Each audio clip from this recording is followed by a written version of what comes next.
त्रेता युग का एक ऐसा योद्धा जिसे हराना असंभव माना जाता था। स्वयं महाबली रावण ने भी जिसके सामने घुटने टेक दिए, जिसके सामने आते ही शत्रु का बल आधा रह जाता, वह था किष्किंधा का अधिपति इंद्रपुत्र महाबली बाली। लेकिन शक्ति के मद में चूर बाली ने एक दिन वो भूल कर दी जिसकी कल्पना भी नहीं की जा सकती थी। उसने भगवान श्री राम का अपमान कर डाला। मैं उन्हें अपने पैरों तले कुचल दूंगा। और तब हनुमान का क्रोध फूट पड़ा, और जब हनुमान और बाली आमने सामने आए तो बाली को अपनी ही ताकत का वरदान श्राप लगने लगा। और यहीं से इस कथा का वास्तविक आरंभ होता है। किष्किंधा के वनों में वीर हनुमान अपने प्रभु श्री राम के ध्यान में लीन थे।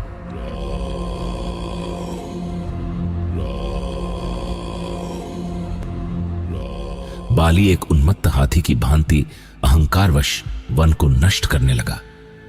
है कोई इस त्रिभुवन में जो बाली की भुजाओं का सामना कर सके? हे इंद्रपुत्र, क्यों व्यर्थ में इन शांत वृक्षों का नाश कर रहे हैं?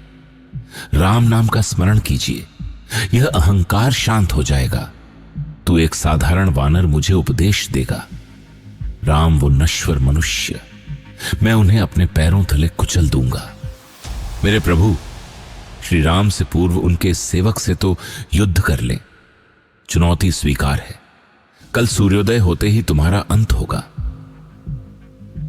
स्वयं ब्रह्मा जी प्रकट हुए। पुत्र हनुमान बाली के वरदान से तुम परिचित हो, उससे युद्ध करने की आवश्यकता नहीं। पितामह, उसने मेरे प्रभु श्री राम को ललकारा है। एक सेवक के रूप में कायरता दिखाना मेरे धर्म के विरुद्ध है। ठीक है पुत्र, परंतु अपनी शक्ति का केवल दवा भाग ही साथ रखो। शेष अपने प्रभु के चरणों में समर्पित कर दो। ब्रह्मा जी की आज्ञा से हनुमान ने अपनी अनंत शक्ति का त्याग किया और सूर्योदय के साथ उस अनंत सामर्थ्य का केवल एक सूक्ष्म अंश लेकर रणभूमि में पहुंचे। आ गया मृत्यु को गले लगाने, तैयार हो जा। जैसे ही दृष्टि मिली, बाली का वरदान सक्रिय हो गया।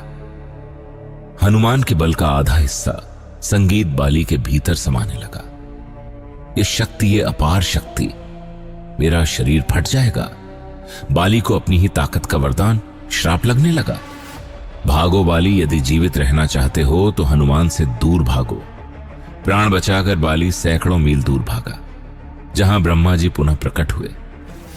भगवान, वो वानर क्या था? मैं इतनी शक्ति सहन क्यों नहीं कर पाया? मूर्ख बाली हनुमान अपनी शक्ति का केवल दवा हिस्सा लेकर आए थे।